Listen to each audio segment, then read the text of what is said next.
নমস্কার বন্ধুরা, আমার এই রান্নাঘরে আপনাদের সবাইকে জানাই স্বাগত। আজকে আমি আপনাদের সঙ্গে শেয়ার করব নিরামিষ এঁচোড়ের তরকারি। নিরামিষ এঁচোড়ের তরকারি এইভাবে কিন্তু রান্না করলে বাড়ির সবাই কিন্তু খেয়ে প্রশংসা করবে। তো খুবই একদম অল্প সময়ের মধ্যে এই এঁচোড়ের তরকারি হয়ে যায়। আর আমি এই এঁচোড়ের তরকারিটা এমনভাবে রান্না করব যাতে এঁচোড়গুলো খুব ভালোভাবে সেদ্ধ হয়ে যাবে, অথচ একটা এঁচোড়ও কিন্তু ভেঙে যাবে না। দেখতে পাচ্ছেন বন্ধুরা, আমি কিন্তু এঁচোড়ের তরকারিটা ঠিক এরকমভাবেই রান্না করে আপনাদের সঙ্গে শেয়ার করছি। আর নিরামিষভাবেই রান্না করব। তো অনেকেই তো এঁচোড় চিংড়ি খেয়েছেন বা পেঁয়াজ রসুন দিয়ে এঁচোড় খেয়েছেন, কিন্তু একবার আমি যেইভাবে নিরামিষ আদা দিয়ে এঁচোড় রান্না করলাম, এইভাবে কিন্তু বাড়িতে একবার এঁচোড় তৈরি করে দেখবেন, খুবই ভালো লাগবে। তো চলুন বন্ধুরা, রেসিপিতে যাওয়া যাক। এই এঁচোড়ের তরকারি করার জন্য আমি এখানে একদমই কচি এঁচোড় নিয়েছি।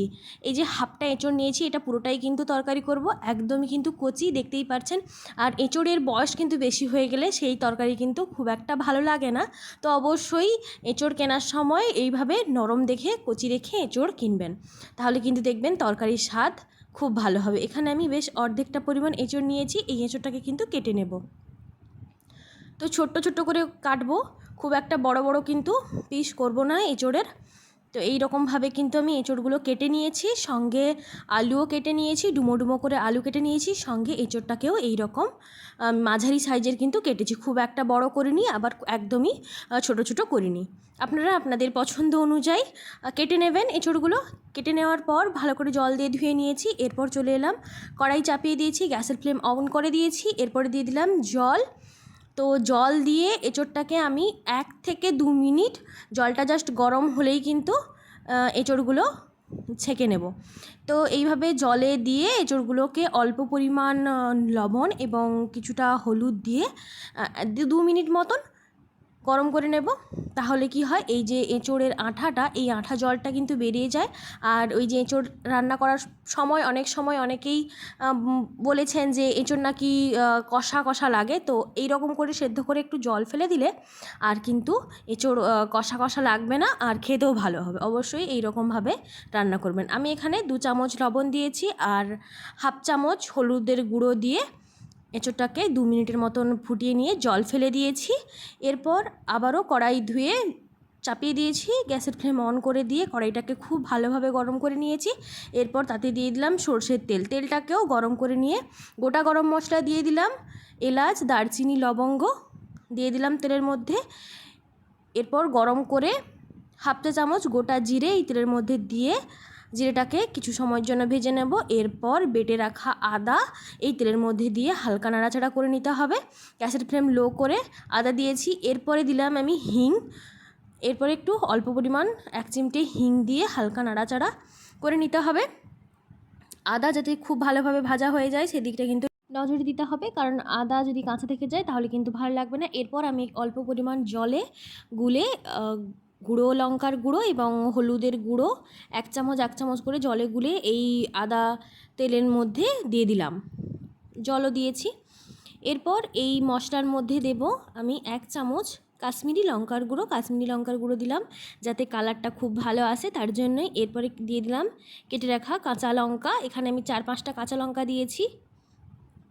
তো এরপরে হালকা কিছু সময় ধরে একটু নাড়াচাড়া করে নেব, ওই 1 থেকে 2 মিনিট নাড়াচাড়া করে নেব।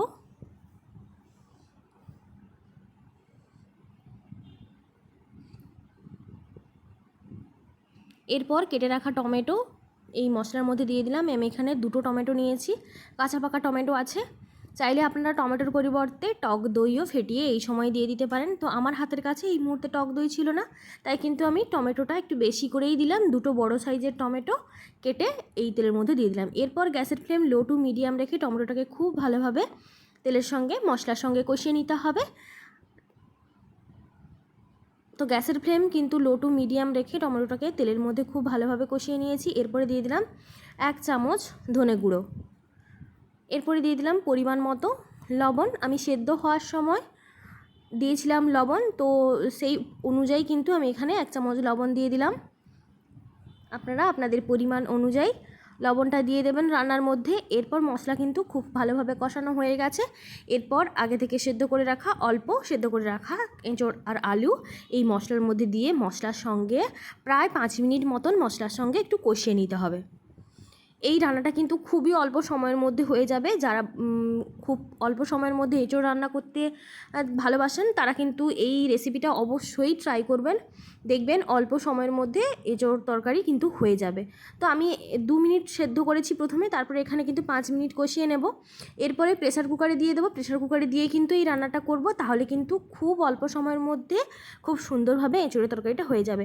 এরপর আমি 5 মিনিট মতন কষিয়ে নিয়েছি। এই কষানোর পর এরপর দিয়ে দিলাম কাসুরি মেথি 1 চা চামচ আর পরিমাণ মতো ধনেপাতা। ধনেপাতা আমি এখানে একটু বেশিই দিলাম, কারণ ধনেপাতা দিলে এই তরকারি কিন্তু আরও বেশি ভালো লাগবে। তাই এখানে 1 মুঠো ধনেপাতা এই এঁচোড় তরকারির মধ্যে দিয়ে দিলাম। এরপর এই ধনেপাতা দেওয়ার পর কিছু সময় কষিয়ে নেব। ওই প্রায় 1.5 থেকে 2 মিনিট কষিয়ে নিলেই কিন্তু কষানো প্রায় হয়ে যাবে।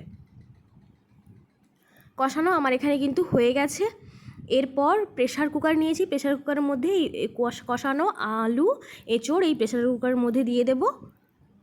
দেওয়ার পর গুঁড়ো মশলার মধ্যে এখানে আমি আরও একটু গরম মশলার গুঁড়ো অ্যাড করলাম। 1 চামচ গরম মশলার গুঁড়ো এই প্রেসারের মধ্যে দিয়ে দেবো। আর এই কড়াইতে যে পরিমাণ মশলা লেগে থাকবে, মানে কষানোর সময় যে মশলাটা লেগে থাকে, এই জন্য ওই কড়াইয়ের মধ্যেই কিন্তু 1.5 বাটি মতন জল দেব। জল দিয়ে জলটাকে একটু গরম করে নেব। সেই গরম জলটাই কিন্তু আমি প্রেসার কুকারে দিয়ে দেবো। তো অবশ্যই এখানে চেষ্টা করবেন গরম জলটা দেওয়ার। এই যে কড়াইতে কিন্তু অনেকটা পরিমাণ মশলা লেগে আছে, তাই জন্য আমি এখানে 1.5 বাটি মতন জল দিলাম। জল দিয়ে কড়াইটাকে ধুয়ে এই জলটাই কিন্তু এই প্রেসার কুকারের মধ্যে দিয়ে দেবো। খুব অল্প জল দেবো, আবার বেশি জল দিয়ে ফেলবেন না, তাহলে কিন্তু তরকারি ভালো লাগবে না। তো এখানে আমি 1 চামচের মতো সানরাইজের গুঁড়ো মশলা দিলাম, গরম মশলা। এরপর ওই গরম জলটা এই প্রেসার কুকারের মধ্যে দিয়ে ঢাকনা দিয়ে 3 থেকে 4টা সিটি দেব। দিলেই কিন্তু এঁচোড় রান্না হয়ে যাবে। তো আপনারা যদি খুব তাড়াতাড়ি মানে এঁচোড় তরকারি আরও তাড়াতাড়ি করতে চান, তাহলে কিন্তু এখানে সিটির পরিমাণটা আরেকটু বাড়িয়ে নেবেন। তো 3টা সিটি দিয়ে দিলেই কিন্তু এঁচোড় খুব ভালোভাবে সেদ্ধ হয়ে যাবে।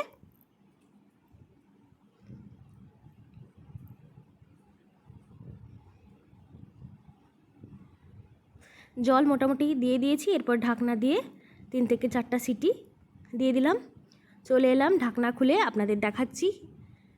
হয়ে গেল এঁচোড় আলুর তরকারি, নিরামিষ সম্পূর্ণ। খুব অল্প সময়ের মধ্যে অল্প কিন্তু মশলায় এই এঁচোড় তরকারি খুব তাড়াতাড়ি হয়ে যায়। অবশ্যই বন্ধুরা এইভাবে এঁচোড় তরকারি একবার করে খাবেন, দেখবেন খুবই ভালো লাগবে।